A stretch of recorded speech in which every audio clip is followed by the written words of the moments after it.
அஸ்ஸலாமு அலைக்கும் வரஹ்மத்துல்லாஹி வரகாத்துஹு. குவைத்து தமிழ் மக்கள் சேவை மையத்திலிருந்து நான் உங்கள் அன்பு தோழன் அப்துல் ரஷீத். இன்றைய முக்கிய செய்திகள், முக்கிய தகவலை பார்க்க இருக்கின்றோம்.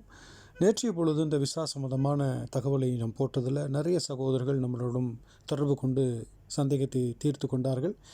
வேறு ஏதும் சந்தேகம் இருக்குமானால் நீங்கள் தொடர்பு கொள்ளலாம் என்பதை சொல்லிக்கொண்டு 90015452 இன்னொரு நம்பர் 96605660 இந்த நம்பருக்கு தொடர்பு கொண்டு உங்களுடைய சந்தேகங்களை தீர்த்து கொள்ளலாம் என்பதை தெரிவித்துக் கொள்கிறோம். இதில் முதல் செய்தியாக, குவைத்தை வெடிகுண்டு வைத்து தாக்க முயன்று ஒரு குவைத் குடிமகனை கைது செய்யப்பட்டிருக்கிறது.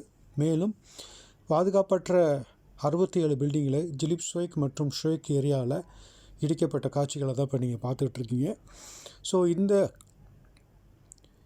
பில்டிங்கில் இருக்கக்கூடிய சகோதரர்கள் பழைய பில்டிங்கில் யாராவது இருக்கீங்க அப்படின்னா தயவுசெய்து இன்ஷா அல்லாஹ் வேறு ஏதாவது பில்டிங்கு மாறி அட்ரஸை மாற்றிக்கொள்ளுமாறு கேட்டுக்கொள்கிறோம்.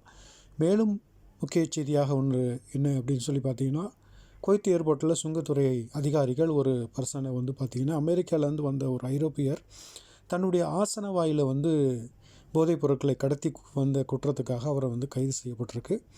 ஆசன வாயில் இந்த மாதிரியான போதைப் பொருட்களை கொண்டு வந்தால் தெரியாது அப்படின்னு நினச்சிட்ருக்காங்க. குவைத்தை பொறுத்தளவில் இன்றைக்கி எல்லா விதமான ஏஐ டெக்னாலஜி கொண்ட கேமராக்கள் பொருத்தப்பட்டிருக்கிறது என்பதை குறிப்பிடத்தக்க செய்திகளாக பார்க்கின்றோம். அடுத்தது, வருகின்ற காலம் குளிர் காலமாக இருப்பதால் வருகின்ற சில தினங்களில் மழை பெய்யும் என்று வானிலை ஆராய்ச்சி மையம் முக்கிய தகவலாய் தந்திருக்கின்றார்கள். குவைத்தில் இருக்கக்கூடிய சகோதர சகோதரிகள் உங்களுடைய பாதுகாப்பை உறுதி செய்து இந்த நாட்டிலே உழைக்க வேண்டும் என்று அன்போடு கேட்டுக்கொள்கிறோம். நாங்கள் சொன்ன செய்திகள் எல்லாம் உங்களுக்கு பிடித்திருக்கும் என்று நாங்கள் நம்புகின்றோம். மீண்டும் நாளை பொழுது செய்திகளோடு தொடர்பு கொள்ளும் வரை உங்களது விடைபெறுவது நான் உங்கள் அன்பு தோழன் அப்துல் ரஷீத்.